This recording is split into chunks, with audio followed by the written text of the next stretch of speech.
This is the OnePlus Open. After using it for over a month, dare I say that this phone easily stands out to be the most exciting phone this year, especially for foldable fans. In fact, it's so good that those who have yet to be convinced about foldables will finally understand their appeal because of this phone. I'm one of those people. If you don't know me, my name is M. Brandon Lee from This Is Tech Today, and I talk about the intersection of technology and everything ranging from business, creativity, and our everyday lives. Let's find out why the OnePlus Open is worth a serious look. The OnePlus Open has one of the most premium build qualities I've ever felt in an Android phone. It feels substantial and sturdy without being super heavy, coming in at a gram lighter than the iPhone 14 Pro Max. Crazy thing, I dropped it on a tile floor and it survived just fine with just a minor abrasion. And it strangely feels comfortable in the hand despite it being blocky, especially with that matte finish green or faux leather black colors. Along the side, you'll also see they have the iconic OnePlus Alert slider and even an Fire blaster. However, the camera module is so big that the natural placement of my pointer finger is on the bottom lens, so I do have to clean it a little bit more often. Once you adjust to this, the camera module provides a convenient natural place to rest your finger, almost like a pop socket. You might think that this thing is super top heavy with that massive camera module, but this is easily one of the most balanced phones that I've ever used. I can easily balance the whole thing on my fingertip right in the middle. Interestingly, when closed, it's symmetrical enough that the phone doesn't rock around either, and it props it up a little bit so you can see the always on display. The hinge feels the most refined, sturdy, and confident of all the foldables out there. It holds most positions well, so you get the angle that you want. It also opens up all the way, snaps into place with a great confidence, and has a very satisfying clunk when closing it. This feels exceptionally refined and mature.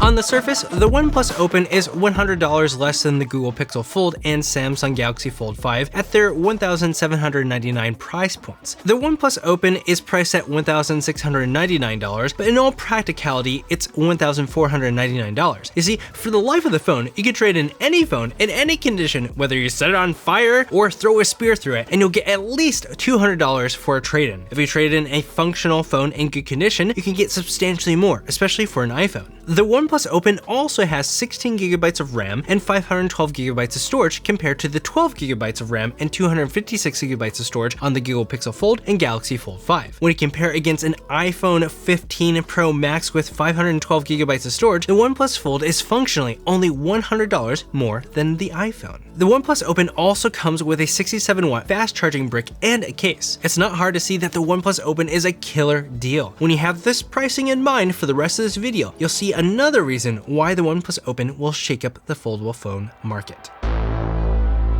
The foldable AMOLED screen on the OnePlus Open is fantastic at a spacious 7.82 inches, and the quality makes the Google Pixel Fold look like a prototype, and it makes you realize that Samsung has been coasting for 5 generations with the Galaxy Fold. It looks flat with a crease only visible if you look for it in the right light. It uses an anti-reflective coating that works shockingly well and has a peak brightness of 2800 nits and a typical 1400 nits. It also has an LTPO screen that allows it to have a refresh rate between 1 Hz and 120 Hz, and for those sensitive to it, a PWM of 1440 Hz to help alleviate headaches and migraines, a first in this category in the United States. The outside 6.31-inch AMOLED screen is between the narrow Samsung Galaxy Fold aspect ratio and the stout Pixel Fold, and I think it feels the best. It shares the same specs as the primary internal screen, but slightly differs in the LTPO refresh type. In my experience, even after a drop, and from my peers who attended the OnePlus event with me where we received our devices, none of us have had any issues with our displays outside of MKBHD's unit.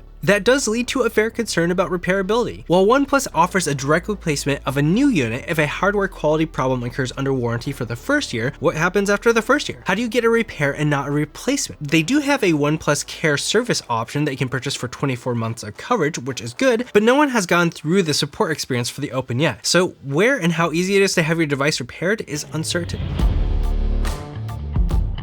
In regular use, the 4805 mAh battery is excellent and effortlessly gets me through the day and beyond. Despite what their market research tells them, I do not prefer their choice of using a USB-C to USB-A cable to plug into their 67-watt SuperVOOC charging brick and the exclusion of wireless charging. Make no mistake, I prefer faster charging over wireless charging, but they don't have to be mutually exclusive. And the reality is, some are deciding to not get a OnePlus Open over a super thin and cheap component, which I find to be not the most strategic.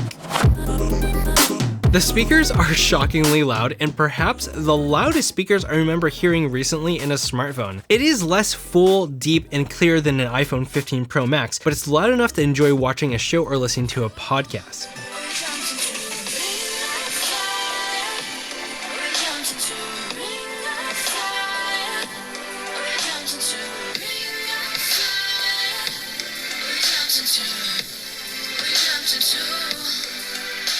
Now, you can get a significantly louder, bassier, and more immersive sound experience from this video sponsor, Soundcore and the Motion X500 high-fidelity portable Bluetooth speaker. I just had to point out that this handle right here is made out of metal, and it feels really premium and like it would protect this thing like crazy, plus it's just really nice to carry it around. Second, this thing has insane spatial audio capabilities that make it sound shockingly wide and full, making you feel immersed in music. I brought the ear so you can hear it for yourself. So here it is normally.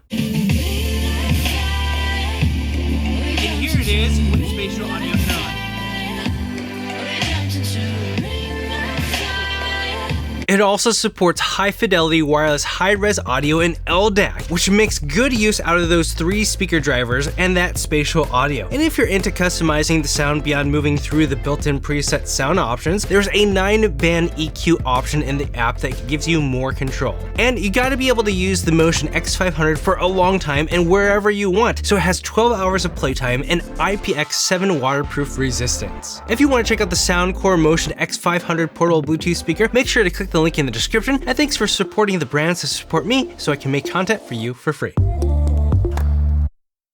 When you look at Android tablets and foldables, the software feels a bit unoptimized, and it doesn't help that developers do not prioritize their apps on those foldables or tablets compared to an iPad, and that just provides a subpar experience. And to be clear, the developer issues are not absent, but when I used the OnePlus Open's multitasking feature for the first time, it finally felt right. Swipe down between 2 fingers and you can easily choose between 2 apps and drag another to open a third one. If you want a full screen view, click the full screen option in the settings and have a full screen view below. You can move around with a tap and see an overview with a 4-finger pinch. It just feels right. Now, it could all be better. The dock can sometimes get in the way of text fields like on Telegram, requiring you to tap and hold to make it disappear. And you're not allowed to have a different home screen on the outside compared to the inside, so you're limited to having a 4x grid instead of a 5x grid like on OnePlus's other phone. Also, the outer screen and the left panel of the inner screen are mirrored, just like on the Google Pixel Fold. There are pros and cons to this, and I wish there was at least an option to turn on or off so we have a choice. But this thing is fast, smooth, and able to handle a ton at once, and it's powered by the Snapdragon 8 Gen 2. The software is so good that it makes me want to finally use a foldable.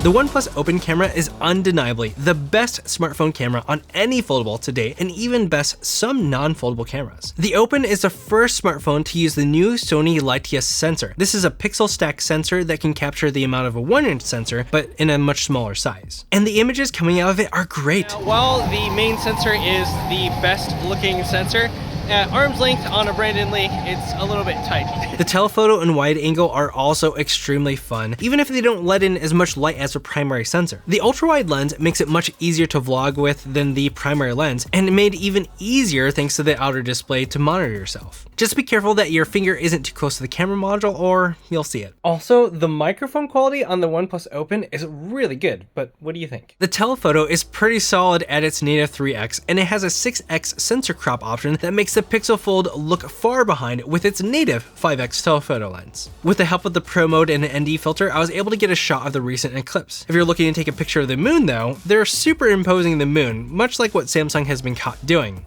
Something about it suddenly appearing when it hits 10x and above seems a bit curious. Overall, the image processing is excellent with shadows that look like shadows, great color choices, impressive natural depth of field. However, some things could be improved. In low light environments, the camera had a hard time locking into focus on certain objects, which is likely something that could be solved by adding a time of flight sensor or LiDAR. That colossal camera module also makes it prone to many lens flares, resulting in a washed out and distracting image more often than usual. I was able to get some great shots more often than not, but the number of times I got a blurry image from one of my fast moving cats was more than what you see on a Pixel phone, which shines in that area. This is significantly worse in darker situations. Adding a very short shutter lag, this may be a hard sell for those with kids or pets. And it does struggle with properly exposing dark skin tones and fur from my cat Cloud. If I manually increase the brightness, the bright areas blow out. If they could somehow intelligently adjust its HDR intensity to account for people and pets, that would be great. But I also see how this conflicts with having a more contrasty image that retains shadows. The front-facing cameras are mostly helpful for video calls as it consistently overexposes highlights. The thing is that the camera is over here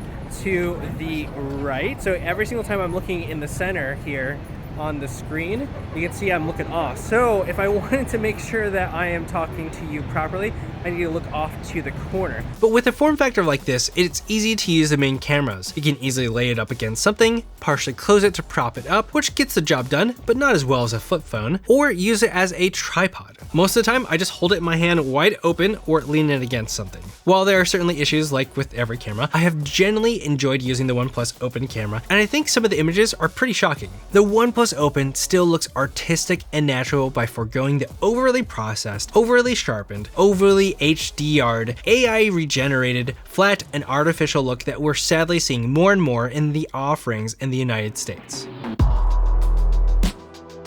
Now here's an interesting thing. OnePlus is owned by Oppo, and the OnePlus Open was released at the same time as the Oppo Find N3, which is the same phone with a different logo on one piece of glass. That's Oppo's third foldable and OnePlus's first foldable released under their name, and because of that, it is exceptionally mature. The merging of OnePlus with Oppo has been filled with some controversy and criticism, but has proven to result in some excellent smartphones worth looking at with an open mind, because OnePlus isn't the same company it once was. It's even better, and the OnePlus Open is proof of that. So will you be someone who will buy the OnePlus Open? Why or why not? How do you feel about this new era of OnePlus, and what would you like to see them do? Let me know in the comments, and check out the links in the description to see what trade-ins and bonuses that they're offering. The OnePlus Open is the first foldable I have genuinely liked, enjoy using, and want to use as my Android daily driver over the Google Pixel 8 Pro and the Samsung Galaxy. And maybe for you too. This review of the OnePlus Open was made possible not only by you watching, but by OnePlus providing a sample for review at a trip to New York City, which they covered travel, accommodations, food, and a boat ride for. They do not have any editorial control or right to review this video, and are seeing it for the first time as you. The only sponsor of this video is Soundcore. Thanks for watching This Is Tech Today. Until next time.